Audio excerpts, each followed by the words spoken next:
Seeing Scarlet, it is Shelby. I'm here with Tyler, and we have a lot to cover today. A lot to cover. A lot of softball, as promised. This is the softball roster get to know them episode. But we also have all the goings on in Texas sports this week. We have obviously basketball. We're going to talk about the Lady Raiders. Very close. I mean, 2 to 3 possessions away from being 2-0 right now, but close doesn't count, right? Close doesn't count. And so they got to figure that out. We'll talk about that, what they have ahead, a chance to bounce back. Men's basketball on a streak, and then some historic stuff happening over at women's tennis, women's track, men's track is doing the damn thing. We're going to talk about all these things. Awesome stuff happening. But first, we're going to spend a lot of time here getting you ready for softball season as promised. They start next week. It is our roster preview for softball. Before we click over into that, how you doing, Tyler? What's crack-a-lackin'? Oh, I'm doing well. Could be better with the Lady Could be Raiders, but better. I'm excited. I'm excited for softball Sunday season. I bounce got my back. Nija NIL jersey on. I'm excited. Oh, Yes, we are ready I for gotta step up softball my season. jersey game, I guess. Yes, That's a good yes. time of Gotta day. buy the jersey, buy the jerseys, people. Let's Exciting go. stuff. And softball's getting outfield season tickets, so Yeah, I y'all go buy heard. those I too. I heard from a little birdie today that I believe they're trying to add 700 seats out there. That's a Whoa, lot more than I thought. So they're trying to add I 700 know. seats in the stadium. So I guess maybe that could be speckled around other places, but that's a lot. So Okay. go get your tickets for softball. That's your first thing. Softball starts next week, Thursday, the 6th of February in Clearwater, Florida. They're playing in that, I don't remember what it's called, some sort of invitational. There's a lot of really good teams down there playing in this. They're going to play a mid-major team, Norfolk State maybe, or something like that to start it out. And then they get into some heavy hitters with top 10 Duke. They also have Mississippi State down there. Some big programs down there. They're going to play Nebraska and Geordie Ball on MLB Network. It's going to be fun. So clear schedules for next weekend. You're watching softball, people, and we need to get you ready for that. We'll probably have a little bit of a more in-depth preview on who they're playing next week. But today, let's get to know the players. Because you've probably heard about some of the big names, which we'll talk about, but there's a lot of players on this team. And a lot of them you're going to see. It's going to be a really deep team, and a lot of different people are going to go at it. So we're just going to go from pitching and then into position players. So I'm going to start with Brinley Gonzalez, number 00. Love your number. It will say Aledo, Texas on the roster, but let it be known she's heavily tied to Lubbock, and she was born in Lubbock and then moved elsewhere. She has a lot of family in West Texas. She is West Texas' own. Tyler, let them know who Brinley Gonzalez is. Yeah, so Brinley is our left-handed pitcher at 5'3". She is a freshman. She was ranked the number 11 pitcher in the 2024 class by extra inning. Her senior year of high school, she recorded a 0.81 ERA, recording 173 strikeouts and hit 8 doubles, 4 home runs, and 21 RBIs.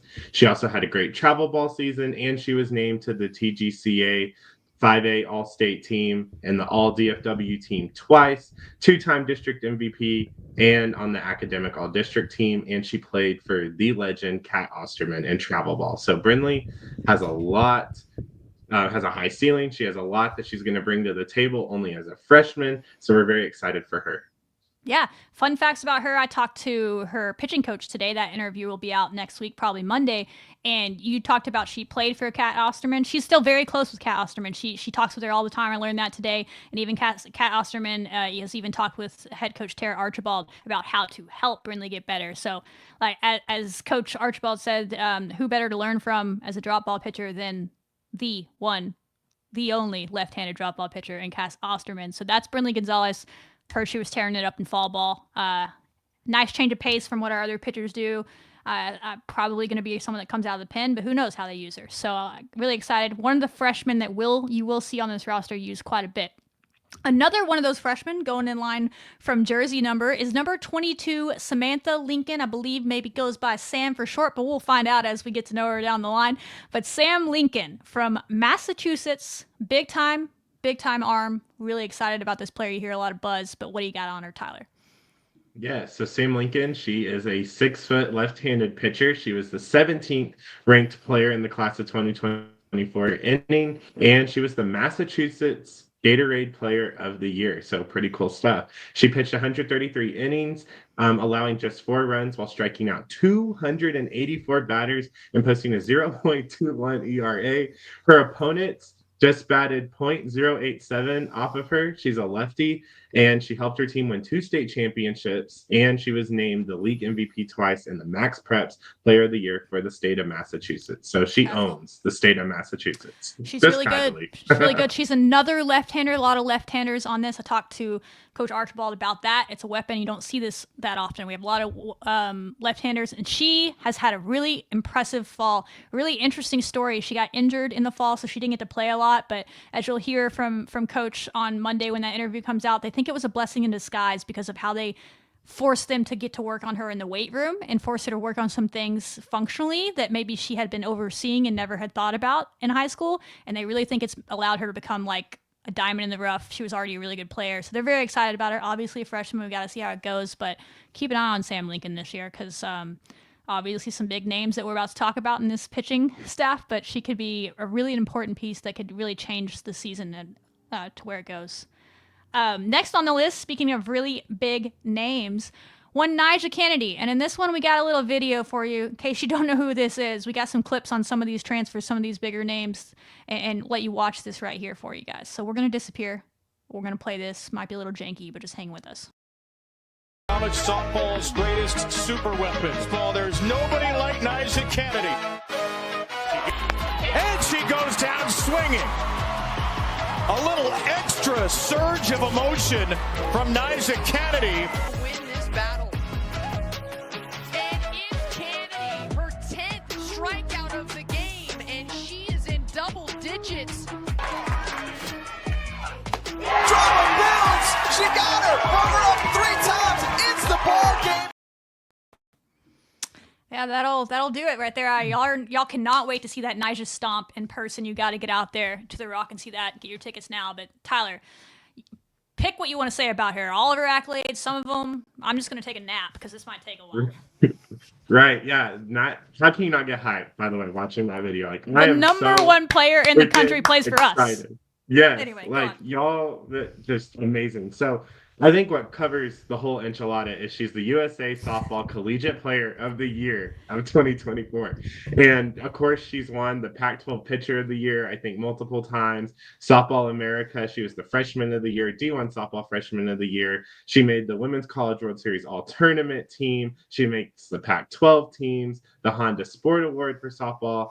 Pretty much any single softball account that you find, even ones that only have one follower, I'm sure Nyjah Kennedy has been named to one of their awards because she's just the GOAT. She is really dominant in the circle. She had 337 strikeouts and a 0.73 ERA, led the nation in that. And she was 24-7 overall in the circle. She was 41-10 with an 0.67 ERA over her 2 seasons at Stanford, and she helped push them to the Final Four of the Women's College World Series. Of course, I think they got knocked out probably by like Oklahoma, the big ones, but they were so close. But now that she's at Tech, we all know she's going to get past that hump, and we're going to go win the Women's College World Series. Another cool fact about her is she did play in the Japan All-Star Series for softball for Team USA. She represented our country. Thank you, Nyjah, for serving our country, and hopefully she'll do that in 2028 in LA. So, guys, we got a load of talent with Nyjah Kennedy. Go watch her. This is so huge. Like, I don't think y'all understand how huge this really is. Yeah, I think some people are starting to understand it, but this is a monumental player in softball. There's some really good players on this team that are going to help her achieve what she wants to achieve, and they're going to do it as a team. But sometimes it's just really cool to have a special talent in your backyard, and you have to get out there and see her at least once, see this team at least once. And if you go once, you're going to want to go back. So keep an eye on them. Keep an eye. They're going to be on TV for a while away from Lubbock, but when they get to Lubbock for the first time, you want to go check her out. Earlier in the season is probably the easiest time to get tickets before conference, but good luck. Next on the list is another freshman that you'll see a lot, an impact freshman, number 55, loves the number, Bailey Lindemuth from Burleson, Texas. What do you got on her? Yeah, so Bailey Lindemuth is a pitcher, but she's also a utility player. She can pretty much do all the things. At 5'3", she was the 11th ranked pitcher in the class of 2024 to extra inning. She helped her team to a 27-6-1 record her junior season, and they went undefeated in district play. Love to see it. Please help us go undefeated in conference play this year. She hit 548 batting average, and thanks to 63 hits, and she also picked up 66 RBIs and scored 55 runs. She got all the district honors for the DFW area as well. She was the Fort Worth Star Telegram area MVP. She was the whole entire county MVP. For under her high school, she was district MVP multiple times, and she holds her high school home run record and RBIs and strikeouts as well. And she established herself as probably one of the best two-way players in the class of 2024. Big time. Yeah. You hear Glasgow talk about her. You hear Tarek talk about her. Both of them have the same things to say. Like she's going to be someone we use in the circle, but she's also going to play third base. She's going to hit for us. She can do all the things. She's also really good at fielding her position. Both people I've talked to have said that, which makes sense as a player that plays third base. And they're all like, please hit it to her. Please hit it back to her because we know it's an out. Unlike some pitchers, no offense. Pitchers, but she can field her position. Gold Glove winner right there. So that is Bailey, another impact freshman you're going to see doing the thing out there for the next few years. Now on to the final pitcher in this group, a veteran, number 75, Chloe Riasetto, who came over from Louisiana with our new head coach, Coach Jerry Glasgow, and we have a little video on her, I believe. So we'll disappear again. Y'all can watch. In the first, but was stranded. Good pitch. Talk about making a pitch. Why? Why is Coach Gasso doing this? The 3-2.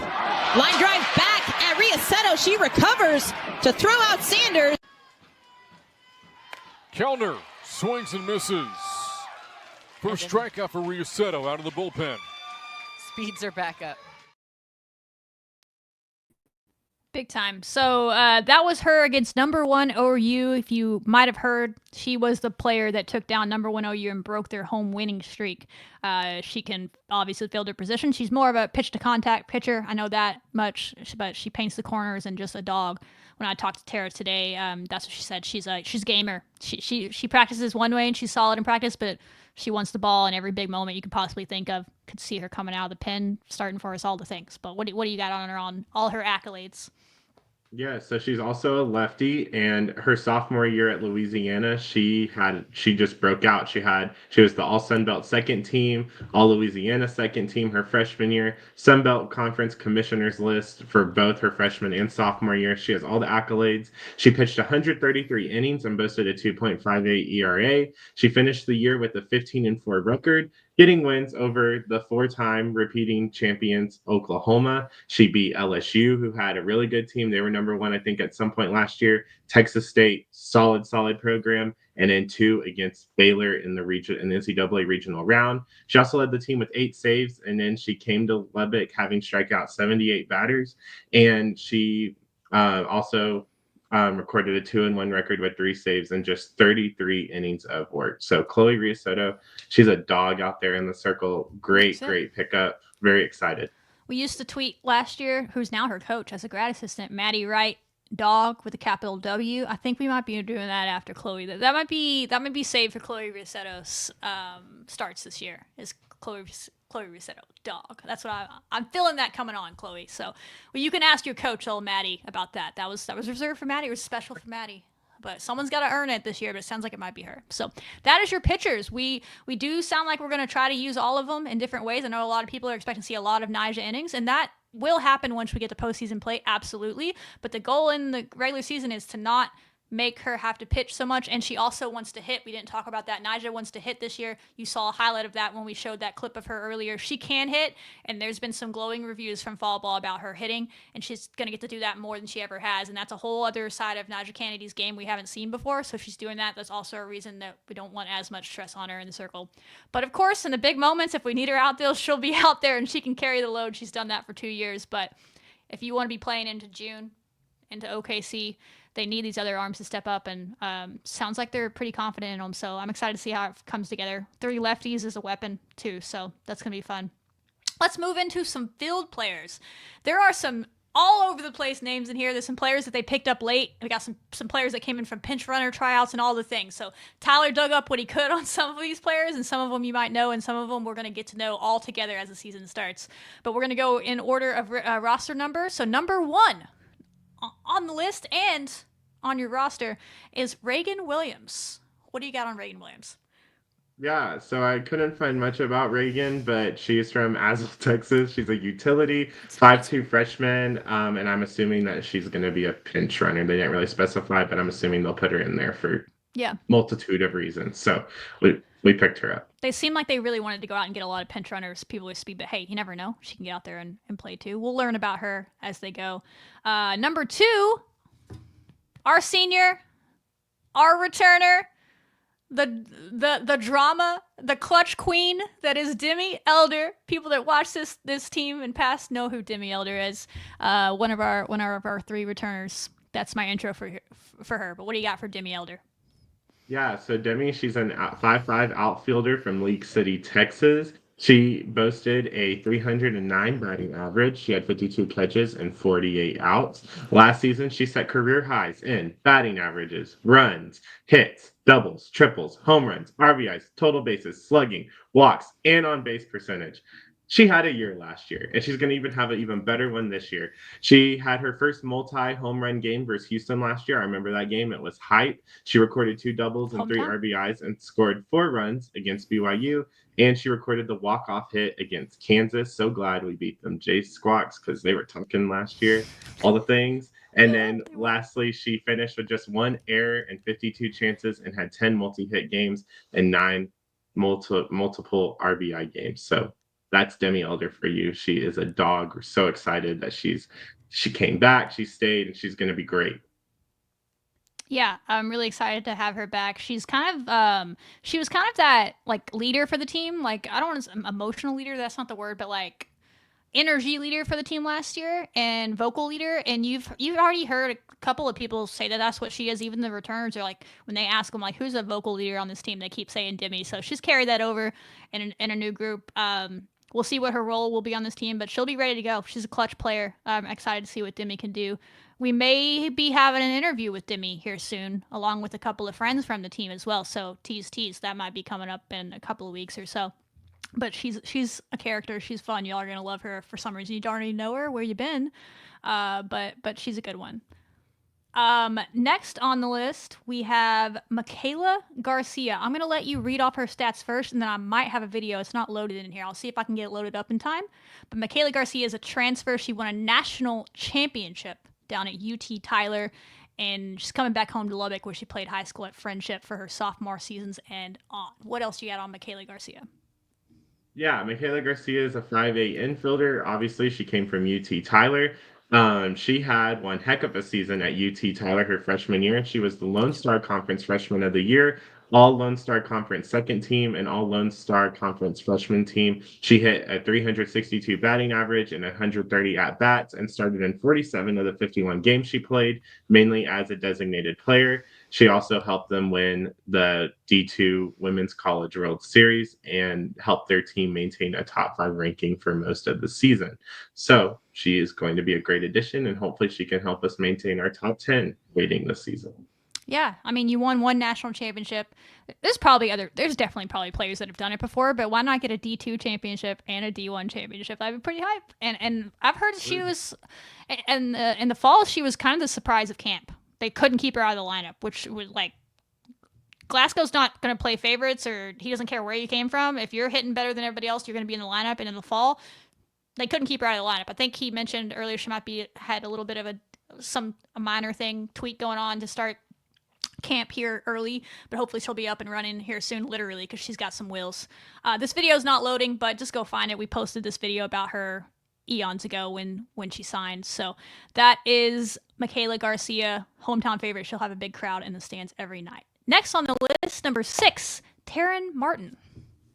Yeah, so Taryn Martin, she came from Prosper High School. She's actually kind of a unique player because she was known for being a soccer player. This is her sophomore year, so she might have played for a little bit of a smaller college for soccer, and now she is on the softball team here at Texas Tech. So she'll be a 5'6" utility for us this year. Nice, yeah. Athlete, soccer players. We're big soccer fans around here, so I bet she's a pretty good athlete. Interested to know if she has any softball background at all, or if she really is like she tried out for that walk-on spot for a pinch runner, and soccer players can absolutely fly. So good pickup there if we're looking for runners. Someone that is going to play in the field and can absolutely fly. Our girl, Logan Holloman. Big Logan Holloman fans over here. Torpedo of speed, as we call her on Twitter all the time. That's Logan Holloman. She might also be in an interview coming up in a couple of weeks, along with Demi and Reagan. And I do have a video from her from speaking at her media availability the other day, just talking about the expectations that are on this team, the pressure. Thought it was a really mature response from a sophomore. So listen to this, and then Tally can break down her stats for you. I think it is a lot of pressure, but I think our team handles it very well. We work so hard on the field. We're out there every single day, and even on our off days, we're all still in here hitting or getting extra reps in the weight room. So I think we all stay focused on our goal and our shot at forever. She says our shot at forever. That cut off early, but yeah, that's their low-key. They're saying quietly. That was their video. They're saying they're shot at forever, and someone asked another player later what that means, and it's just we understand we have a short time frame to do this together, and we want our memories and our time together to last forever. And the way you do that is to stamp your place in history and do something that hasn't been done before. That's how you're remembered forever. And that could be something that's never been done before at Tech, or that can be just something bigger. We'll see where they go. They obviously have big plans, but that was her at media days, if you will, earlier this week. So what do you got on Logan? Yeah, so Logan's from Flower Mound, Texas. She is an outfielder, 5'5", super fast, really fast individual. That's why we call her a speedster. She was the 2024 All Big 12 Freshman Team, the 2024 Easton/NFCA Scholar Athlete. She finished the second season on the team and finished second on the team in batting average, posting a 345. She had 42 catches and 40 outs. She totaled 30 hits and led the team with 18 stolen bases, which was also good to be the third most in the Big 12. Remember, the Big 12 had Oklahoma and all these top things, so third is very, very impressive. She had 8 multi-hit games and just 1 error in 42 chances. She went 2 for 4 with stolen bases and an RBI against Texas State, solid program, and she had 2 stolen bases against New Mexico. So Logan Holloman, she's a star, only sophomore sensation. Super excited she's back. Big time stuff. Jerry Glasgow had big things to say about her. He said that she is one of the best bunters he has ever seen. He's been around some good players in his day, just straight up bunters. She can place it wherever she wants to. He said she is going to be a fun player. Her and Maya Davis roaming the outfield. Good luck if you hit it to left or center. Where is it going to fall? So yeah, that'll be fun. Can't wait to see that. Big Logan fan. She's a character, but she's a hard worker too. Another speedster, I believe, we'll find out, is number 9, Sydney Schiller, one of the freshmen and a part of this number 2 recruiting class coming in. Yeah, so Sydney Schiller, she's from Jordanton, Texas. She's a freshman outfielder at 5'8". She was the 18th ranked outfielder in the 2024 class by Extra Innings Softball. She earned All-State honors. It was named the District Offensive Player of the Year 4 times. She also, her senior season, hit 667 with 33 stolen bases and 45 runs with a 1.721 on-base percentage. Yes, she's fast. She helped her team go undefeated and take the district championship, and she was also named to the TGCA and TSWA All-State teams. That'll play, Sydney. Can't wait to watch you fly whenever that happens. You never know who's going to get redshirt or who's going to play on these teams. You never know how that's going to go, but she can add flat out fly, so wouldn't be shocked to see her pinch running at least, and then finds her way in there. She finds her way in there. Let's go. Next on the list, someone that will likely be in the lineup is another one of those transfers from Louisiana. In number 11, Lauren Allred. I think she might be listed as a junior. There is a chance she might actually have 3 years of eligibility left. No one really knows. I believe she missed most of last year injured, so that's why I say that. But she had a big-time freshman year, and Tyler will tell you about that after we show a little video of her playing great defense, hitting bombs. Today, lines this one to right field. This is pretty deep. Powell is going back. This one's off the scoreboard. Put another dime in the jukebox. Wallace smokes one to first. Diving play by Allred and tags first. Saw this all the way, laying out and doubling up to get her team extra bases. Hard hit ball once again.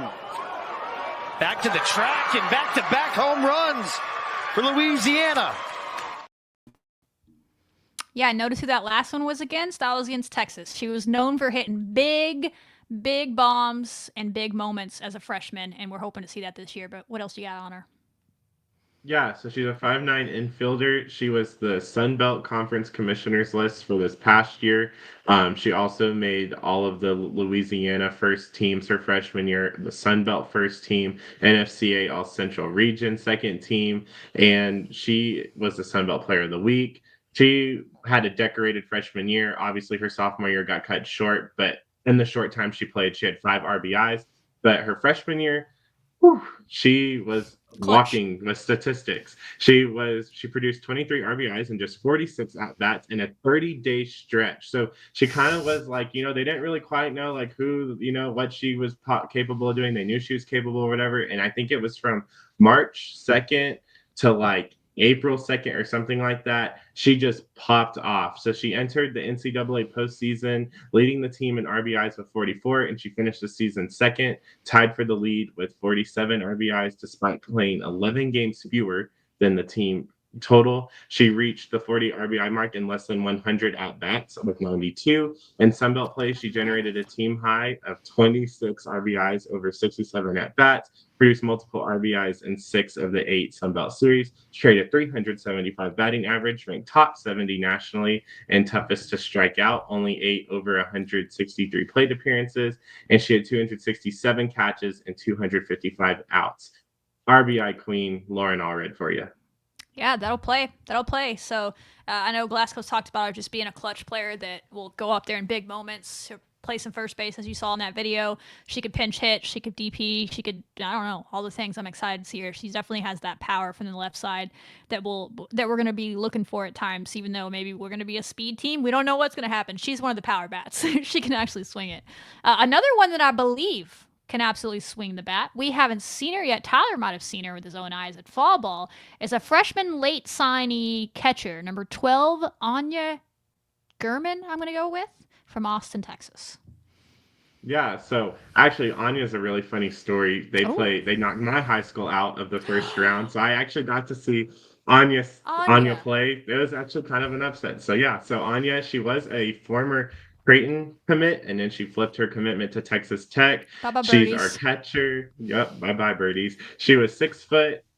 She's 6 foot. Obviously, our catcher. Her junior year, she had won all the district honors. For her second straight year, she led them to the by-district championship with 24 wins as a junior. She was also selected to play for the Texas Girls Coaches Association softball all-star game after her junior year. Then in her senior year, she led them with a 416 batting average and a 702 slugging percentage on 9 doubles and 6 home runs, while being named the Bowie High School Defensive Player of the Year. She was also named the District Offensive Player of the Year in 2023 after posting a 383 batting average with 6 doubles, 5 home runs, 45 RBIs, and then she was named the first team All-District and second team All-Central Texas after guiding them to the by-district championship her senior year while reaching the regional quarterfinals, and they ended 24-9. So Anya is one heck of a player.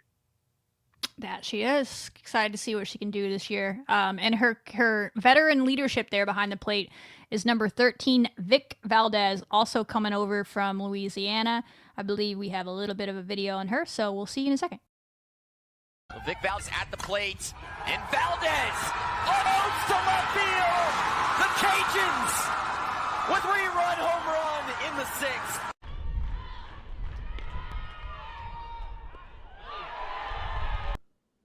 And Olivia Cook at the plate now as they throw down. Valdez sends it to left field, tracking back off the wall. Hayden will score. Valdez goes into second, and she just continues to through. That's Vic Valdez. She brings some experience, which is important when you're working with a pitcher like Nyjah, to have an experienced catcher back there, a defensive catcher. And excited to see her do the thing. She can obviously make big hits and all the things as well. So what else you got on her? Some notes on her. Yeah, she broke out her sophomore year at Louisiana. She won pretty much a lot of the Sun Belt honors. She took over catching duties and she recorded a 293 average, 41 hits, 9 home runs, and 36 RBIs. She also slowed down opponents' running game, yielding only 6 stolen bases in conference play. So she's really, really good. She also led the team with 7 homers and ranked second with 24 RBIs versus top 175 RPI teams. That'll play. Let's bring that into Lubbock. And fun facts about her: she was an original Texas Tech commit pre the staff, before Snyder leaving, and then she just didn't come over when Snyder was hired. So she was meant to be a Red Raider. She finally made it here. So shout out her. Glad she's here. Next on the list, another returner. People know Reagan Jennings, an athlete out there at second base. If y'all remember her last year, she was also all Big 12 freshman team last year, along with Logan Holloman. What do you got on Reagan? Yeah, so she finished the season with a 327 batting average with 37 hits, 8 doubles, 2 home runs, and 21 RBIs. She had 7 stolen bases and she totaled 53 bases. She went 4 for 4 against ACU. That was a great game with a triple, 3 RBIs, and 4 runs scored. And then she finished the year with the longest hitting streak on the team, 10, and also had 10 multi-hit games, and she had 139 catches and 50 outs. Big stuff. Jerry Glasgow has been quoted as saying that she is just ready to play wherever they need her. She works really hard. She's been all about it since he's been hired, and she's been working at first base, second base. She can play shortstop if they need her to at third base. She can play some outfield. She's ready to go wherever they need her, which is hype to see. She was really smooth out there at second. And one random fact about Reagan I always loved last year, y'all saw me post videos, she is an exceptional slider. Like sliding into bases, especially home plate. Exceptional. Like, she stole a couple of runs for us last year, literally, by the way she slid around the tags. So shout out Reagan on those. We posted videos about it. Excited to see her go to work in her sophomore season. Next on the list, another transfer, probably our second highest rate, or maybe third. Her and Maya were close as far as outfielders. But Alana Johnson came over from Washington as an all Pac-12 performer. Have a video on her, and then Tyler will give you some notes. Oh, she gets a hold of this one. That is crushed, and it's gone. The 13th home run of the season. To right field. Johnson makes the catch. Oh, that was a web gem. And waited just a moment for that double. Oh, crushes this one. Goodbye. All the way out into the trees. That was launched. Yeah, she can launch them.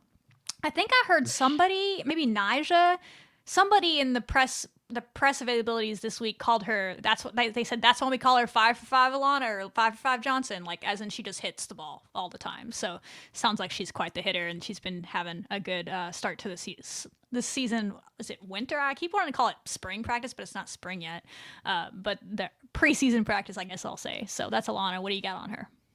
Yeah, Alana is going to be hitting bombs with our altitude here in Lubbock and also the wind, so that's going to be very exciting. Altitude. It actually is higher, though, than down south. So, this is accurate. We looked it up. This is facts.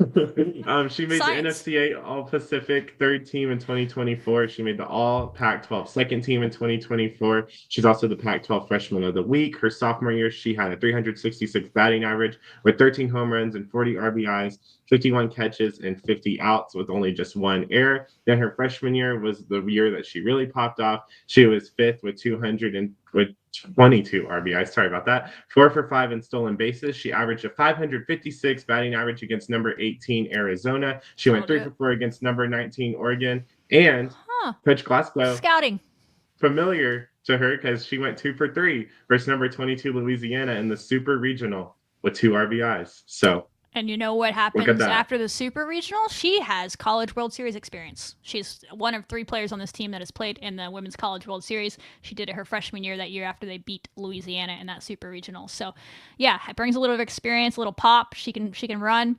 She'll probably play right field for us and maybe some DP, all the places. A versatile player. She can also play infield as well if needed. Next on the list, another infielder with experience, Alexa Langoliers. She is from Keller, Texas, home of the great Riley Love. we know last year, our girl, Gold Glove winner, first Gold Glove winner in Texas Tech history, Riley Love from Keller. We joke around here. There's a Keller pipeline for athletes at Texas Tech. I don't know what's going on there. A lot of them kept come through here. So we got another one of them. She also is the brother or the sister of Shay Langoliers that plays for the Oakland Athletics. That's usually the first question I get when I bring her name up. So yes, she is. And she joked about that at her press conference earlier this week. You can go watch that. But we do have a video of her in here. Where is it? Oh, here it is. High pop. Left side foul ground. Langoliers hauls it in. And Louisiana's 1 out away. Rocked in the air, left center field. Falby turns, looks, it's gone. Alexa Langoliers. Eyed out her first time up. Ground ball hit hard to short. Nice play by Langoliers. Wednesday night game, too. We did. Jeez. Maloney on the ground. Quick flip by Langoliers. This one's line to right field, and it will be deep enough to score the run as it's going to go off the wall. Davis scores. And the RBI single off the wall by Alexa Langoliers. She's clutch. She can play in all the different positions. She made massive defensive plays and big moments for them in the postseason. Obviously comes from a pedigree of baseball, softball players in her family. I think she brings a lot of experience. She's now one of only 2 seniors on this team. I think she's going to be really good for the underclassmen and some really impressive underclassmen infielders as well to learn from. So excited to have her on the team. If you have any other notes, go for it. Yeah, she made like the Sun Belt second teams twice, the Louisiana first team. She has a whole list of accolades and honors. She also tied a team high with 13 home runs in her freshman season with 20 plus extra base hits and 40 plus RBIs. She was the top fielding middle infielder with a 954 fielding percentage, over 197 chances, and she hit 7 home runs, 18 RBIs, and against top-ranked non-conference schedule because, Louisiana plays a really tough schedule. So she was able to hit off of them and do all the things. So she's really, really great. Yeah. She should bring a lot of experience and clutch hitting, clutch defense, an anchor of the team, if you will. She can play in a lot of different spots, too. So next on the list, another freshman, number 25, Brianna Jones. Yeah, so Brianna Jones, she's from Tuscola High School. She's going to be a utility. She was named defensive MVP at Tuscola High School for 2 years, and then she's also first team for all 4 years of high school, and she was named a TGCA All-Star team member. So she's a stud. Let's go. Ready to see her. Another one of those we're going to learn about as we go. One that you've probably heard a lot about. She's one of the probably the highest rated player, I think, coming in this class that we had. Number 32, Haley Toney. Remember the name, know the name. She's a really good player. What do you got on Haley Toney? Yeah, so I saw Haley Toney over fall ball, and let me tell you, for a freshman, I was wow. Like, her level of play is light years ahead than all the other freshmen in the country. She was the 10th ranked infielder in the 2024 class according to Extra Innings Softball. She was named the co-newcomer of the year and district MVP 3 times at her high school. She was named the county first team 3 times, an all-region and all-American nominee. And she finished high school with a 602 batting average thanks to 223 hits, while also stealing 131 bases and scoring 220 runs. That'll do it. And she had a pretty good fall, I would say, and has had a good start to the preseason, it sounds like, too. Listen, never going to put heaping amounts of pressure on a freshman. Just go out there and do your job. But it sounds like she's making an impression when they asked Nyjah in her press availability earlier this week, hey, you've been facing your teammates. I'm sure you're sick of it. But who are you really sick of? And she said everybody. She said, to be clear, I'm tired of them all. They're really good, and I'm tired of facing all of my teammates. But then she specifically singled out Haley Toney, the freshman. And so that's big praise coming from Nyjah Kennedy that the freshman has been giving her some there. Just getting after her and getting some hits off of her. So I'm really excited to see her development, but her defense, a really fun 4 years ahead of Haley Toney out there at shortstop and at the plate. So know the name, remember the name, sign up, bring the popcorn for Haley Toney. She's also very confident. If you watched her presser earlier this week, someone asked her if she belonged, and she just said short and sweet, yes. I love it. That. I love it. I love that from a freshman.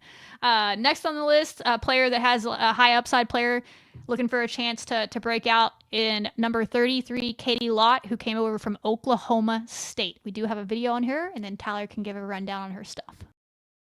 Hit the hands a lot. They're working out. There's a shot back to the track, back to the wall, and it's off the scoreboard and out.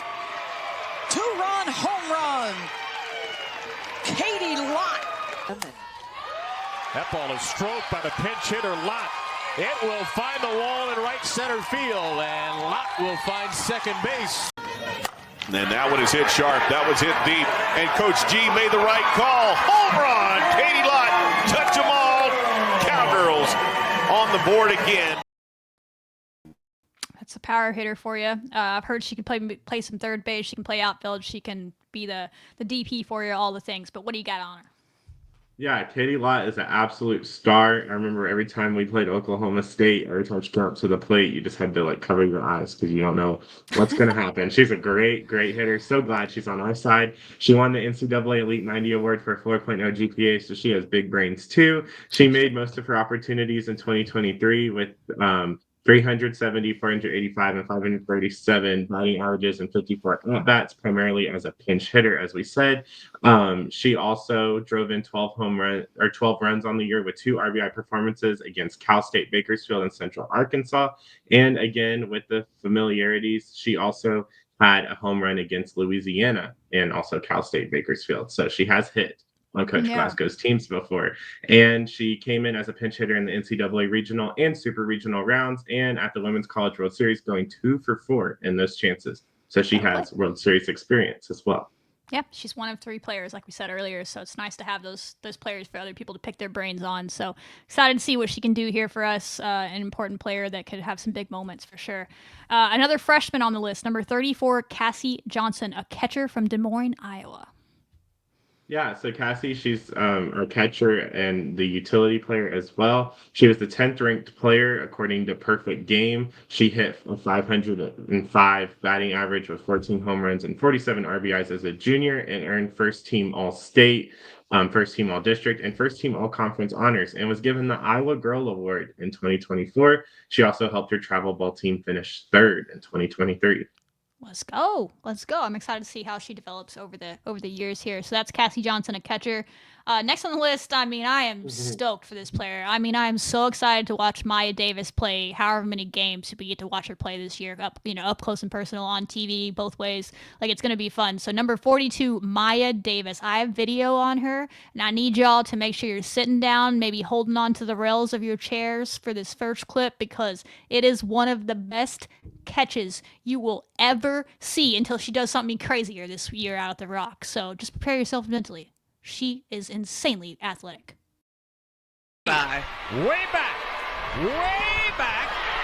Is that caught? Oh my goodness! A remarkable play in center field. It's incredible. I've never seen anything better than that.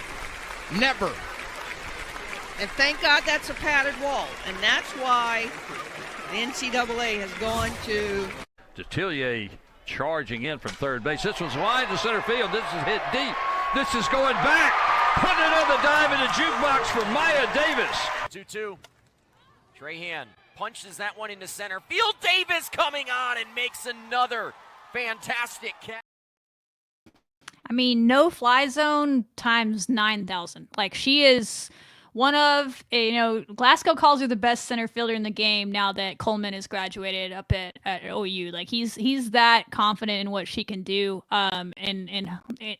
You see it defensively, and they brought in Kayla Kowalik, who just got drafted into the pro ranks. She's been a pro player before, but that's cool. Kayla Kowalik is a former All-American at Kentucky. She's an assistant coach on this team. They brought her in specifically to work with slappers, specifically Maya Davis. He wants to get her to the next level. Logan Holloman and Michaela Garcia, who we talked about previously. That's a trio that works all the time with Kayla Kowalik, who's one of the best slappers to ever do it at the college ranks, and they get to work with her one-on-one. They're only going to make her better, but good gosh, her defense, she's can fly, y'all. She won the Golden Spike Award her freshman year, and could have run it just as much last year, but they just didn't need her to. So that's what I got. I'm so excited. There's like 9 million things you could probably say about her, so pick and choose. Tell us the good stuff, Tyler. Right, yeah. So she was Sun Belt Conference Player of the Year in 2024, All Sun Belt First Team, the Louisiana Sports Writer Association Hitter of the Year, and All Louisiana First Team. And she has a whole other binder full of accolades and awards. And as they said in the video, the NCAA, we're just going to say they created the padded wall for Maya Davis, right? She had a 419 batting average, 89 catches, and 81 outs. Last year, she batted 419 through 664 games in her second season. She led her team with 106 stolen bases and 23 stolen bases, led Division I with 52 stolen bases, and she was top 5 nationally in stolen bases per game, averaging nearly 1 per game. She was the third Cajun in their program history to reach 40 stolen bases and only second to eclipse 50 stolen bases. And she was the first Cajun freshman since 2014 to reach 60 hits, and only freshman in Sunbelt to reach the mark during the season.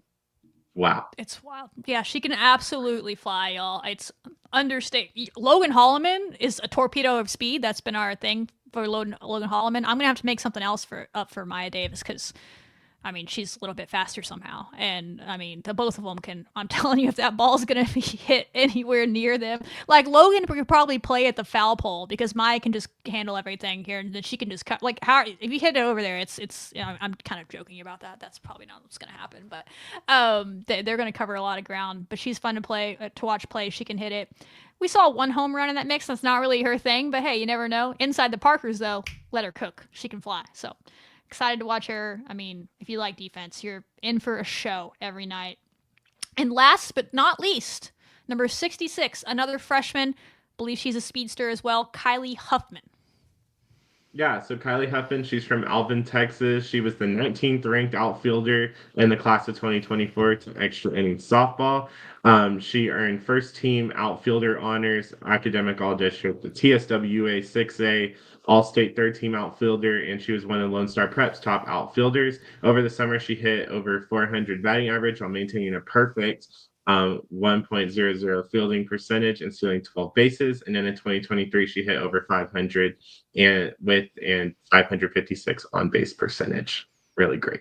That'll play, Kylie. That'll play. Another one of those could become a pinch hitter if we need her to step in. Who knows? I'm ready to see a lot of these freshmen over the next few years. So that is the roster as we know it to be. We're stoked. Y'all should be stoked now. No excuses. No excuses. We just gave you all the players. Y'all been asking for it. Who are they? We just told you. We have an interview coming up with Coach Archibald on Monday. That's the associate head coach and the pitching coach. I've previously interviewed the head coach, Coach Glasgow. That's on our YouTube page now, so you can go find that. If you're not already, follow and subscribe because what's going on. And they start playing next Thursday on the 6th. I don't know the exact time. Maybe Tyler can look that up, but they might even have 2 games that day. Who knows? But they play that whole weekend down in Clearwater, Florida. They're on different channels, some streaming networks, but definitely at least one of those games is on MLB Network where you get the number 1 and number 2 pitchers in the country going at it, and Jordy Ball and our own Nigel Kennedy. So that's going to be a fun one. So y'all are locked in. If y'all have any questions, y'all know where to find us.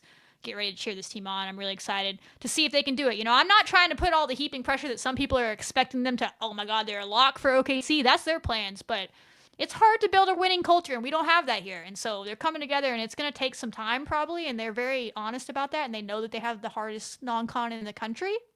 So be patient with them. I mean, if they go off to a hot start, by all means, but it takes time to build that team chemistry on the field.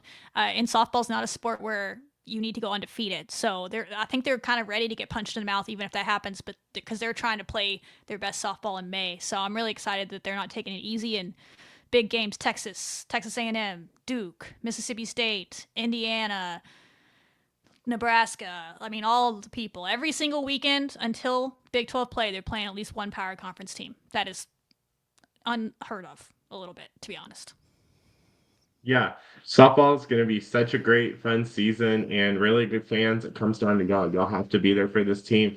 Lubbock loves a winning team, and this is a winning team. So y'all need to be there, fill every single seat, make them have to just keep adding more and more seats, like to the point where there's just standing room only. Let's go. Yes, so please be there, pack the rock, and let's have one hell of a season.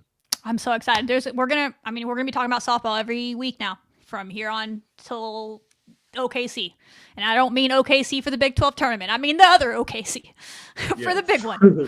Y'all are be stuck with us too. No breaks for us in the summer. Well, we didn't get a break last summer either because of softball, but that was a different story. This time we're going to be at games. So yeah, well, next week we'll have a preview or something probably. We'll figure that out. And then they'll get going. So that's softball. Hope y'all enjoyed it. Now, let's skip on it over to what else happened in Texas Tech sports this week. So we'll go with the Lady Raiders first. Obviously, we're not doing a 30-minute to an hour thing on the Lady Raiders now. We got other sports to cover, so I don't have any clip breakdowns for you guys. I was hoping that the shorter segment for them this week would be us just getting to show highlights of 2 wins, and that would have been fun. Let's show the highlights, be happy, and move forward. Unfortunately, they came up a little short, and that's the thing is it's really frustrating because we were in both these games, and I'm not, no exaggeration, I'm not blowing smoke. That's not who I am. I don't blow smoke. I'd just be like, they sucked if they sucked and all the things. They were about 2 to 3 possessions away from being 2-0 this week. Didn't play great basketball for 4 quarters in either game, but they played really solid basketball at times, especially in the Oklahoma State game in that second half. And then there was some really good defense last night against Kansas and some good moments of offense. It was a offensive struggle for both teams. A defensive battle is the better word for both teams last night. But they truly were about 2 to 3 possessions away from being 2-0 this week, if you really think about it. 1 possession against Oklahoma State. Some of the best defense late in the game you will ever see from Danae Fritz on back-to-back possessions to stop 2 of the best players that Oklahoma State has. And we just couldn't corral the ball after she blocked it. And then the next time she got them to take a bad shot, and the whole rebound situation and the soft foul and all that. But we were right there with a chance to go down and win that game if that went a different way, if we could get that rebound. So we were right there, but right there is not good enough. And that's kind of been the story of this program this year. That's kind of been the story of this program for the last 10 years, right? Is they're really trying to get over the hump. But to do that, you have to make these winning plays consistently. And we are not able to make winning plays consistently enough. And that is super frustrating. If I put my fan hat on, y'all, I'm just as frustrated as y'all. But I don't think that is productive at all for me to get on here and just be upset because we're, 10 years later and we're still having the same conversation. From a basketball perspective, it's not simple because I'm not going to downplay it. But it is in some ways. They just have to find a way to make more winning plays. That consistency is eluding them in the ways. And sometimes the lineups, they're trying new things. And I don't blame the staff. I didn't have anything wrong with the starting lineup change the other day. I kind of understood it. That was your best defensive lineup that you could put out there against Kansas. Made a little bit of sense. The only question was how the lineups after that going to go. And I thought those got a little interesting. Hindsight's 2020. So, but that's just felt like it kind of felt like week 1, week 2 offense because there was players that just didn't seem like they had played a lot together out there. Just wasn't a lot of flow. But hopefully they get that figured out. And I think that's just where I'm at is I think maybe we just really got to sit down and think about who on this team is consistently making winning basketball plays. So when they step on that floor, you're confident that above 50% of the time, they're going to make a winning basketball play on that possession. You know what I mean? They're either going to make the shot, they're going to make the pass, they're going to make the cut, they're going to make the screen, they're going to get the rebound, they're going to do their job above 50% of the time when you put them into that game. They're going to make a winning play. And if that person is not consistently making a winning basketball play over 50% of the time, I don't care what they could be for this team or what we envisioned them being for this team. I think it's time to think about how do we get the players on the court that make winning basketball plays consistently, because our margin for error is so slim. That's where I'm at. 2 to 3 possessions. 2 to 3 possessions, we'd be 2-0 on the week. And if we just are a little bit smarter, we're playing people that are just consistently negative, like negative plus or minus, negative lineups, either way you look at it. And I feel for them. They're trying, they're fighting, they're battling out there, but it's just not working enough. And that's kind of where I'm at. And I'm not a coach, and I know it's hard, and I don't envy them because the consistency has not been there from the players all the time either. It's really hard to pick a lineup when your players are like good this game and then not good this game. But there is some consistently negative outputs coming. And I think maybe we need to think about if it's worth risking that being on the court moving forward versus players who are consistently putting positive outputs out there that can play the same position. Obviously, there's some positions where you don't have another choice. You got to do it. But that's where I'm at. Is there certain places where I would just take a look at that? Is if this person is consistently hurting us and we're just hoping for an average to good play every once in a while, is it worth it anymore to try to hope that we can breed some confidence into that player and that it'll work eventually? Because we're in crunch time now. So I think that's just where I'm at looking at it. Because there's some players like that where I'm like, hey, who's making winning plays? Let's make sure they're on the court as much as possible. And then lastly, my thought on that is I thought Adley Blacklock was making a hell of a lot of winning plays last night. So it was good to see her get some run. I know that's a matchup thing, different teams, different times. But Adley is a player to me that when you watch her play, no matter the game, the look on her face says she believes we're going to win. Like, we could be playing number 1 UCLA, number 2 South Carolina. Adley believes we're going to win. And she is out there celebrating like we're going to win. She believed we were going to win that game. We were down, whatever it was, 5. She came down, no hesitation, made that 3. We get it within 2 late in that game. Like, she gave up a bucket, didn't hesitate, ran down the floor, made a 3, got us right back in it. Like, I think we need a little bit of that passion, those and ones, that step back Dirk shot. I'd like to see more Adley if we can get that out of her consistently, because she is a player that does feel like she is doing those positive winning plays a lot. And I'll leave that to the coaches where they think she fits in, but she was someone that stood out to me last night. Obviously, Bailey and Danae had good games on Saturday. Kyla has been just a rock star this whole season, if you look at her numbers. So it's been good to see. We're trying to find ways to get her on the floor. I'm at the point that Kyla, like, don't come off the floor. You're either at the 4 or you're at the 5. I like her at the 5 a lot, personally. If you can play 30 minutes a game, let's cook. That's where I'm at with Kyla. Like, she just matters a lot to this team. And there's players doing some good stuff. Jazz stepped up in the second half last night. And everybody's had moments. It's just about getting it to be consistent. And then Jazz and Bailey, I don't know. We have to find a way to get them to coexist on the basketball court in a way where they can both succeed at the same time if we're ever going to reach our potential. But yeah, that's what it just comes down to me, short and sweet, the best we can, because we don't have as much time this week, is my overall thoughts. Is like consistency. We have to figure out who's making the winning plays and make sure we putting people out there that we know are like above 50% of the time they're going to make the right play in a winning play. And we're not just hoping they make the right play. We're trusting that they're going to, because we've seen it. Everybody makes mistakes, but the majority of the time I need people out there that are making winning plays. And we don't have a lot of big margins here. So especially after you lost, Jordan was the piece that Jordan was to this team.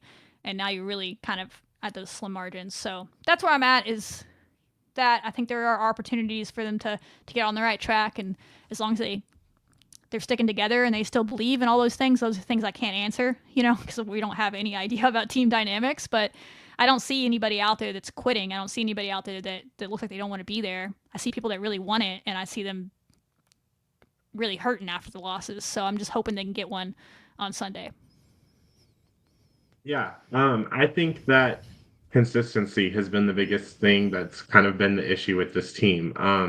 I think you needed at least last night in order to kind of keep your postseason aspirations up. They're still away, but as you said, margin of error is very, very slim. What I liked about Oklahoma State was that last 15 minutes. And if you go on Seeing Scarlet, you can look at the last 15 minutes and see all the highlights and clips, because the fight that was there was incredible. And thank you to all the fans, students that showed up. That was all great and everything. I think that the last couple of minutes, we were just inches away from making a play, being even more aggressive, getting a rebound, from winning that game. And you can also go the other route with, we were one officiating call away from it possibly turning the other way.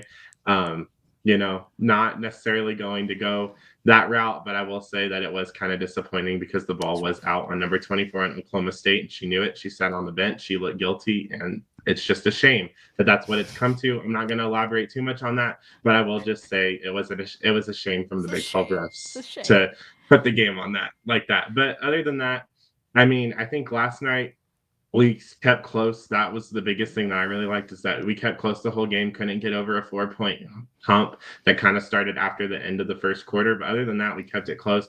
We fought back, took the lead for a short while, and then it just kind of got out of hand after that with the turnovers. But I mean, I don't really know what we need to do. I agree. You just need to sit down. You need to look at it, look at what you have left on the schedule, how you're going to fight, how you're going to get that intensity that you had those last 15 minutes at Oklahoma State, how you're going to go out there and play the best basketball that you've played in your life, play for your teammates, play for the fans that love you and support you. Something, I don't know what it is, but something has to mesh together and something has to work, because right now, like, it's a margin of error, very, very slim. But that's kind of where I'm at with it. Yeah, I mean, I think they have plenty to play for. Yeah, listen, we all know that they're up against it. If they're trying to get to 9 or 10 wins at this point, they're basically got to win almost all of them. But that doesn't mean they can't still get there. There's a Big 12 tournament. They get hot. But they can still do things like win the most games that have been won here in over a decade in conference play. Trust me, frustrated as a fan that's what we're having to talk about. But as a player, as far as a legacy, making your stamp, they came here to do that. They came here to change the culture. They're trying to be a part of creating a winning culture. We talked about how hard that is to do with softball, and they're trying to do that this year. There's not been a winning culture in this Lady Raider program for a long time. And they're trying to create that, and this group wants to be a part of that. So they can still do that this year. They can create that somehow, some way, and get to some sort of postseason, maybe even the NCAA tournament. Never say never. There's still a path for them to do that, but they're gonna have to get hot, and it's gonna have to start on Sunday. But yeah, as long as they're still bought in and doing the things, but they need to win on Sunday, because they need to believe it's possible, because they've been really close.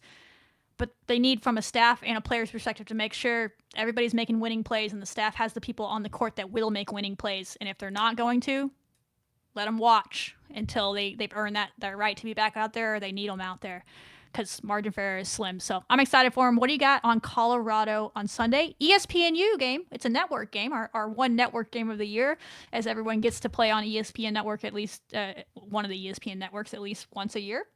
This is our game at Colorado, altitude, all the things. Jay to win homecoming game. Yes, it is. So yeah, Colorado, they're 14-6, 5-4 in conference. They are in the race with us to try to get that ace spot in the Big 12 conference. They're 61 in the net. Their leaders are Frida Foreman. She's a forward, averages 13 points per game, and she tries to attempt 6 3-pointers, and she makes about half of them. Jade Masagayo, she's a guard. She averages 12 points per game. 4 rebounds per game. If it comes down to free throws, please foul her. She's not that great at free throws, but I'll leave that there. Lior Gazan, she's gonna go forward. 10 for 10. I know. Damn you. Lior Garzon, she averages 10 points per game. She's also a pretty decent free throw or 3-point shooter at times. She averages 3 rebounds per game. And then Sarah Rose Smith, she's a guard. She leads the team actually in rebounds as a guard. Has 5 points per game. And Naomi Adu, she averages 7 points per game, but last night she popped off against BYU. Interviewed her after the game. They're all in high spirits, so let's bring those spirits down, please. Colorado, they average 18 turnovers a game this season. You press really heavily, and I think we got them. That's how you get them. You need to get them to turn the ball over, and you're going to have to press them hard. They play man defense. Their offense loves to spread the floor. They're going to be doing all sorts of things. They want to drive. They want to do all the things with that. Kick it out to the 3-point line. Whatever it is, I do think we match up better with the post. It was actually a post that reminds me a lot of Kyla. So if we have Kyla in there, please have Kyla in there, because I think she can take care of her pretty well. So that's kind of where I've seen from Colorado. Kyla's also from Colorado, so this is a homecoming game. I said Jay to win homecoming game because she played at Colorado her freshman year. Kyla is from the state of Colorado, but she has a lot of family there, and she should be used to that altitude. She should be running free out there, like a gazelle. Fun facts, Naomi Adu, you may or may not remember, is a transfer from Iowa State. So Jalen Bristow knows her. They're friends. Also, you listed their top players there. 3 of those 5 that you listed, note that they say forward. I've joked about this team. You've heard me on this show joke about them before, that they're just a bunch of 4s. Their roster is one of the weirdest constructed rosters I've ever seen. It works really well for them some nights. I mean, I'm talking they're like really hard to match up with, especially when they're shooting well. And then there's other nights where it's hard for them to create space and to get buckets because they don't have a lot of creators. But the one player that isn't listed here because she doesn't score a lot, but can create, they have a really good point guard in Kendall Wetta, who averages over 5 assists a game, only about 2 turnovers a game. That's kind of how this weirdness of this roster works, is when she's on her game. So we really need to try to turn her over a little bit more than she does and get her off of her game, because she is kind of what allows this weirdness to work because they are so interesting. The way that it sets up is they can be bigger than you times, but I think we do match up well with them because we have a lot of 4s. We don't have Jordan anymore, but we do have a lot of 4s, I would say, on our roster that match up well with them. So that'll be interesting. But yeah, I agree. Turn them over. They beat West Virginia at home, but they got pretty much murdered at West Virginia. The trick is altitude is a thing. So they came back on West Virginia in that fourth quarter. Maybe that played a bit of it. Maybe because we're at higher altitude out of Lubbock, it won't affect us as much. I don't know. I've never played at altitude before, so I don't really know. I mean, I've hiked Machu Picchu. I hiked Machu Picchu, the Inca Trail to Machu Picchu, and that altitude was something else. But I've never played basketball at it, so I know it can affect you. So, but I know Coach Gerlich's had experience there because she obviously played at Colorado when she was in school. Obviously, we have Jada that played at Colorado. And then Kyla is from Colorado, so hopefully they can help their team out. And then we have Big 12 players that maybe have played there, or Pac-12 players, former Pac-12 players. So, yeah, this is a very winnable game. The only thing that worried me, to be honest, was that it is the whole altitude thing, because they beat a lot of teams they shouldn't really beat at home because of that. So, a mental game, but we are deep, so maybe that will help us overcome it. We'll need our depth in this for sure. Yeah, I agree. Definitely winnable game, and we also get another chance at Colorado later in the year. So this is a team that you can play twice. Yeah, need them both. Need them both. Need to go 2 of both. Right. I mean, think about it. Let's picture this real quick, Tyler. We're gonna beat Colorado at Colorado on Sunday. Then we're going to come home and we're going to upset Utah, which I think, if we're on our game, is doable because it's a good matchup for us if we can hold down their shooters, but just weirdly. We'll talk about that in a minute. That'd be a major upset probably in the Big 12 ranks, but it's at home. And then we get on a little bit of run, win enough games, probably going to lose a couple of those in there. Then you come down to the final game of the regular season at home against Colorado. What if that is for a chance to get to 9 wins and to be like 500 for the first time in forever, it feels like, right? What if that is the chance to do something that hasn't been done in a while and to maybe give yourself a chance to make the NCAA tournament? What if it's there? What if it's there? Then you need to go to the Big 12 tournament and win another game or something to really give yourself a chance. I'm just saying the bubble bracketology right now has about 7 to 9 teams from the Big 12 making it in. There's not a Pac-12. A lot of teams are going to get in from power conference teams when they're at that 500 level. I'm not saying I'm feeling hunky-dory about it, right? Because I need to see them go do it. But I am saying it starts on Sunday. That vision starts on Sunday with them beating Colorado. And then follow it up by pulling an upset at home with another big crowd against a Utah team. What do you have on Utah? Yes, y'all be there for the Utah game. It's Wednesday at 6 o'clock on ESPN Plus. Utah's a great team, but we can also beat them. But on paper, they are number 26 in the net. They're receiving votes. Gianna Neepkins leads the team. She's a guard with 18 points per game. Unconscious. Yes. She shoots around 6 threes per game, and she makes about half of them. Then they have a forward, Maya Torres. She averages 14 points per game, 6 rebounds per game, and 1.2 blocks per game. Then they have another guard, Kennedy McQueen, 10 points per game. She's also a good 3-point shooter. She makes about 2 out of 5. And then Madison Wilk, she has about 9.4 points per game. Also shoots 3-ball really well, makes about 2 out of 4. And then lastly, Reese Ross, she's their big forward that they like to kind of play sometimes down low in the middle. 8 points per game and about 6 rebounds per game. Utah plays man defense, but I think the biggest thing with them is how their offense is run, right? They run a 4-out and they have a forward that works the middle, and they love to shoot the 3-ball.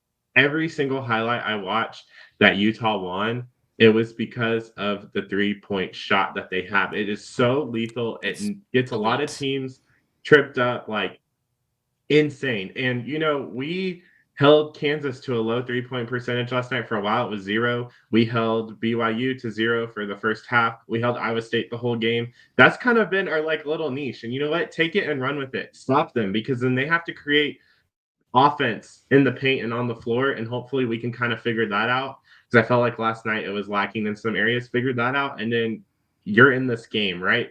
I think that's going to be our strongest thing that can help beat Utah. They also, when they run their offense, they like to sometimes do the high post screens and the handoffs and all that jazz that they try to do over there. Sometimes it works, sometimes it doesn't. But the biggest thing is you really want to start playing your pace because they will like to play fast and get easy transition buckets, especially from three. They will chuck the ball out to this person on the corner three, and then they'll sink it in, and then you could be down by all sorts of points. So really got to lock in on that arch for sure. Accurate. Yeah, their whole philosophy is get up threes. It's what they do. It's their thing, and they're gonna go for it and try to do it well. They also do have a pretty impressive inside presence who's really come on this year. Obviously, they had the Alyssa Pile girl that got drafted last year to the WNBA, and they didn't really know what was going to happen there. But Maya Torre, if I'm saying that right, she's from France. Maybe Sarah knows her. Maybe a little French battle in the paint down there. Maybe they have some childhood memories or something, and Sarah will be fired up. But she's been really good, and she can sneak out there and shoot the three as well. So you can't just like sag off her, because that's what Iowa State tried to do, and she made like 3 or 4 threes. She wasn't afraid to take them. So I think I do agree that there's a world in which we upset them because of our 3-point defense, but we have to find this balance of being able to stop the three, but having a better paint presence. And I think that's in this game going to come down to, we need our post players to play tough. We're going to need Kyler and Sarah to play tough. If Maya gets running this, I don't know if it's a good matchup, but if she does, she needs to play tough, whoever they put out there. Because they're not afraid to just like sink it down in there. And then also you mentioned Kennedy McQueen. Lucky us, she's back. She's missed a lot of time injured. She's had a high ankle sprain for a few weeks now. She played about 10 minutes in their last game. They've had a lot of time off. Like, it's really poorly timed for us to play them. They had I swear they've had 2 byes. They played last week. They don't play until tomorrow night. And then they don't play until they play us again after tomorrow night on Wednesday. So it's like, I swear they've had like 2 byes. Anyway, so she should be almost maybe back to starting for them by the time we play us. So that's a tough break for us. So she can shoot it as well too. So we'll have to be ready for her. But good team. We're going to have to play our best possible game. Just they're a really well-oiled machine at what they do. But their strength is one of our strengths. Their best strength on offense is our best strength in a lot of ways on defense outside of pressuring people. So YOLO, if we're hitting shots at home, we're feeling good about ourselves, and go do the damn thing. That would be a quad 1 win. They're probably, I'm going to go ahead on a limb here and say that they might be ranked then, although I think I bet they're going to be ranked then. They play Arizona tomorrow night at home, so I bet they beat Arizona at home. We'll see. And that's probably going to end up being a top 25 opportunity for us. So that's always gets you excited and fired up as a player. So we'll see. Big crowd hopefully shows up as well. First step, though, we got to beat Colorado on Sunday. Got to do it. Yes, got to do it. Got to beat Colorado first and start a new win streak. I feel for them. I really feel for them. They're trying. I just want it for them. They've been really close, but they got to find a way to make those winning plays.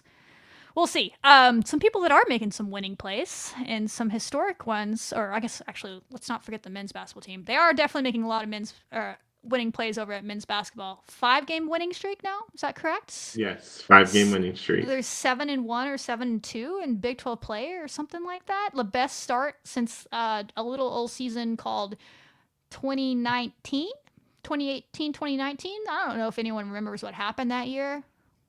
Oh, I don't know. The Final Four. Right. Yeah, that did I will happen. say the schedule heats up coming up on Saturday, and we're kind of beat up.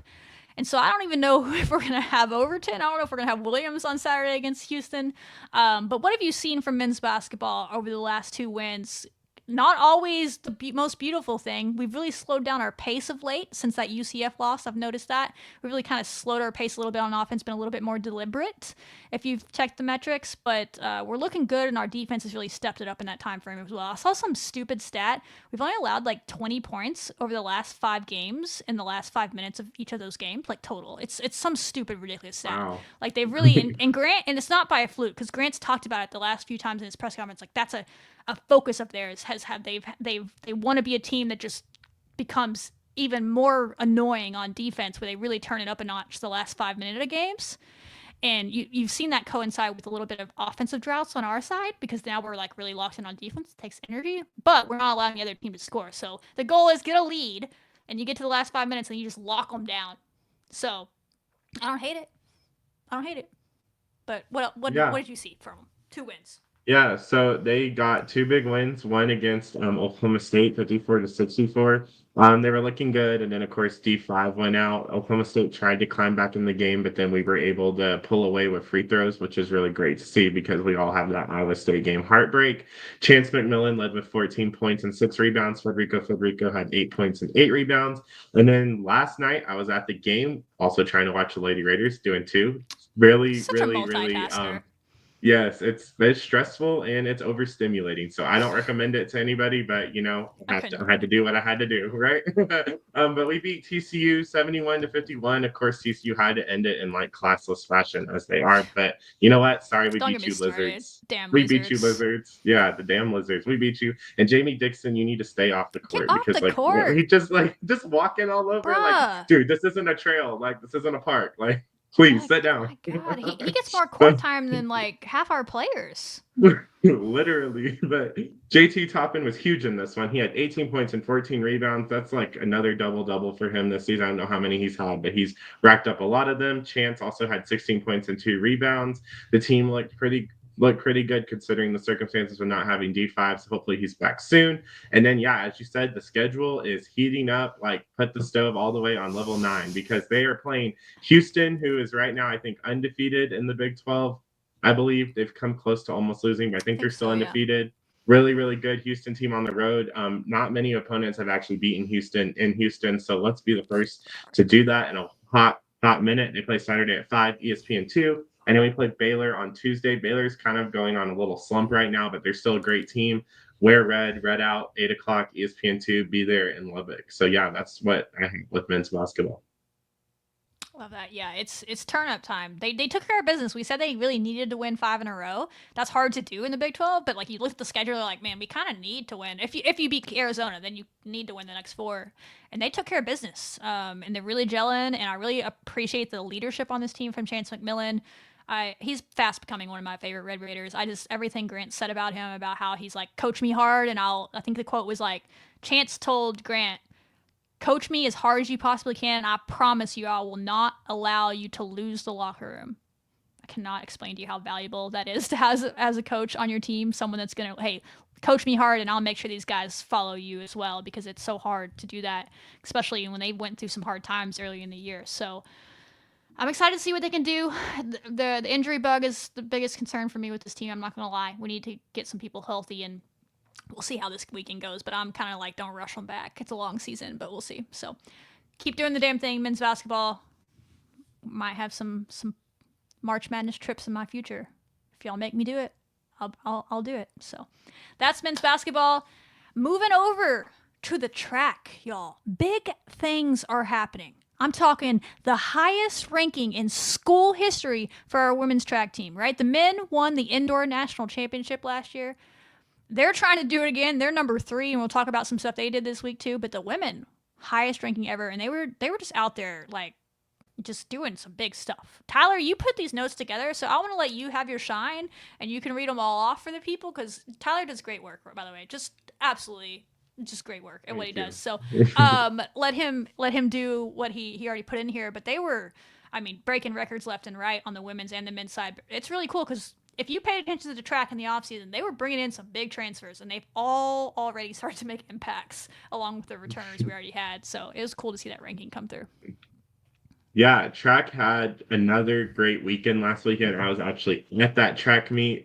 So first, Fanny Arendt, if I'm saying that right, she clocked an 800-meter time of 2 minutes and 5 seconds, 0.27, taking down Shannon Spalding's 2002 time in Texas Tech history of 2 minutes and 5 seconds and 0.77. So just a difference of point something. I'm not good at math, but it was close. But she beat it. She beat the school record, right? And then next is Shelby Frank. I actually watched this because my cousin Wade throws for OU, but Shelby Frank was a transfer from Minnesota for Texas Tech, and holy cow, she is so great. Best transfer pickup we had for our women's team. She broke the school weight throw record on her second attempt, heaving it at 21.98 meters before finishing the competition at 22.07 meters. The previous record was held by Kelly Kloss in 2012 with a mark of 21.62. Shelby Frank, guys, she's going to be doing some great stuff at not only an indoor but outdoor track. She's even more of a menace, right? Indoor, they kind of like heat up, but outdoor, she's going to be best pickup we had. So shout out to Shelby. She's really Great name. she's really a dog It's out great, there. Yes. great name as well. Yeah, yeah, Shelby Frank. Remember her name. And then Ruta last name made her season debut in the triple jump. On her first attempt, she leaped 13.97 meters for the top mark in the country. Bumped her to the number 1 mark to 14 meters on her final jump. So she is the defending national champion, if people don't remember that. Defending national champion in just triple jump last year in the indoor. Maybe we'll see her even maybe make a 2028 run for whatever country she's, or maybe she was last year. I don't remember. I know Monet made it. Yeah. Okay. Yeah. So we'll see. But yeah, number 1 though in the country. So she's really great. Next is in the high jump. Temi Tope Adesina took the country's top mark, leaping 1.93 meters, which is 6'4". 6'4" in the high jump. She jumped over Sarah Sonogo. If we put Sarah Sonogo in front of the high jump and said, "Go, Timmy," she jumped over her. It's crazy. We need Sarah Sonogo to do a track women's basketball collab. That's absurd. I'm gonna edit that. I'm gonna find a way to edit that together, just so people can understand the absurdity of that. And that's not even I don't think that's her highest mark ever. I think she was jumping higher than that last year at times. So she's up there. That's crazy. She's fun to watch. Really and we have the second best high jumper on the team as well. I don't think she competed at this meet, but they're both on the team. Yes. And then on the men's side, the men's 4x400 team of Charlie Bartholomew, Deshaun Boyce, John Bohr, and Georgia Garcia clocked in at 3 minutes and 4 seconds for season best and number 4 all time for Texas Tech. They also had a great weekend the other weekend we got to see Malachi Snow and some other big names over on the track side. Nathan Capel, he ran a 4-minute and 2-second mile, putting him number 6 all time for Texas Tech. And then, guys, if you want to see our elite track squads, they play this weekend at the Sports Performance Center, and Alyssa Colbert will be making her debut this weekend, and she is an elite 60-meter runner. So y'all get there and y'all see Alyssa get her debut. Scroll back on YouTube. We interviewed Alyssa last year. Just a really fun character, hard worker. So good to see her getting back out there. Yes, for sure. So y'all be there. Y'all go see our elite track teams. Really excited for the women's team being ranked number 2 and the men's team as well. But the women, they're so close at times, and now it feels like they may finally get that jump, and then we can sweep the Natties men and women this year. I'm sure that's been done before, but let's do it. That would be high. Yeah. We'll see. I think it's tough to do, but man, they loaded it up, especially on field event people. They loaded it up, so they're trying to get some points there because we've usually how you get your easiest points. Yeah, yes. we weren't getting points there last year, so Kelly knows what he's doing. He ain't messing around. So yeah, that's gonna be fun to watch. I've really enjoyed getting more into track, following it.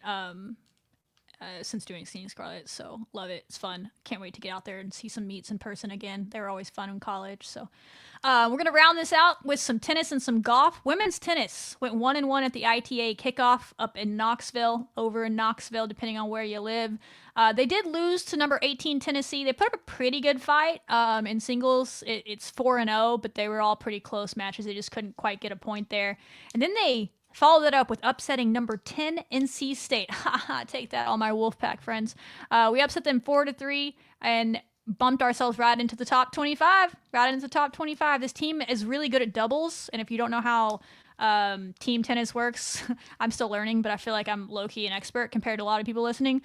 They do doubles first, and that's an area we excelled in the fall if y'all paid attention. And so that's how we beat NC State, is we were able to steal a point. If you doubles as a team, all of them go, and if you win 2 of 3 or whatever, you get 1 point for winning doubles of the 2 of 3 matches. And then you go into the singles matches, and if you won the doubles, you only need to win 3 of those matches. But if you didn't, you got to win all 4. And so against Tennessee, we dropped the doubles one narrowly, and so it was a tough ask. But if we can win doubles, we can maybe upset some people. That's how it's going to go. That's Shelby's attempt at analyzing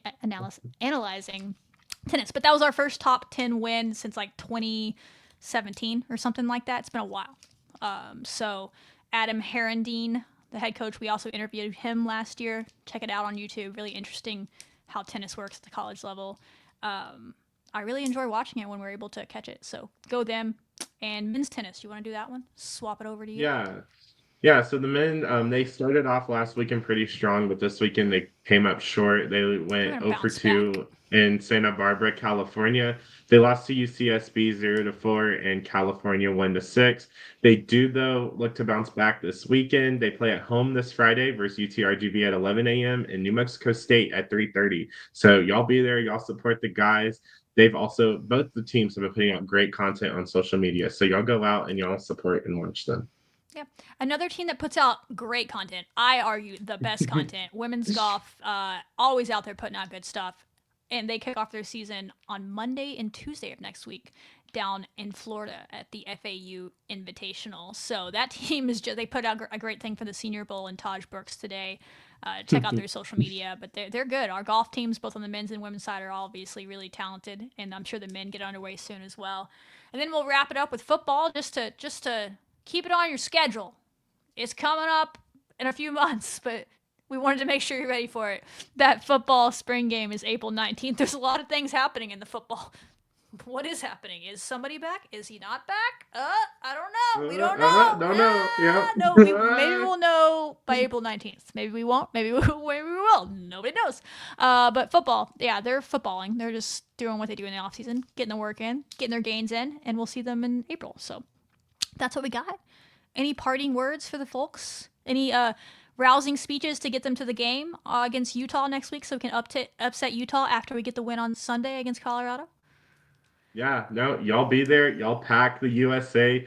These girls aren't going to be able to do it without y'all. As I said, Oklahoma State, we were there. We were so close. So close. But you know what? It's probably because y'all that sat at home, y'all weren't there to add to the environment to make, Oklahoma State missed the shot. So y'all are going to have to show up now. So y'all are going to have to add more because, maybe it was just one fan away from adding extra racket. I'm sorry. That's on me. I should have flown in. That's on me, guys. I'll take this hit. It's not on you girls. Like, that was on me. So, not going to be there for this game either, but I might be there in the future. That's all I can say right now, but probably not till next year for y'all. But anyway, go to the games, be loud, be crazy, help them get some wins. They deserve to get some good mojo going, and be there for big men's basketball game against Baylor next week as well. I mean, special things happening. Could be some special things happening. We'll see. Lots of special things happening in track and tennis. Lots of special things about to happen in softball next week, y'all. We're about to be really busy, but I cannot wait. All right. See y'all. Be y'all. Wreck 'em. Wreck 'em. Go.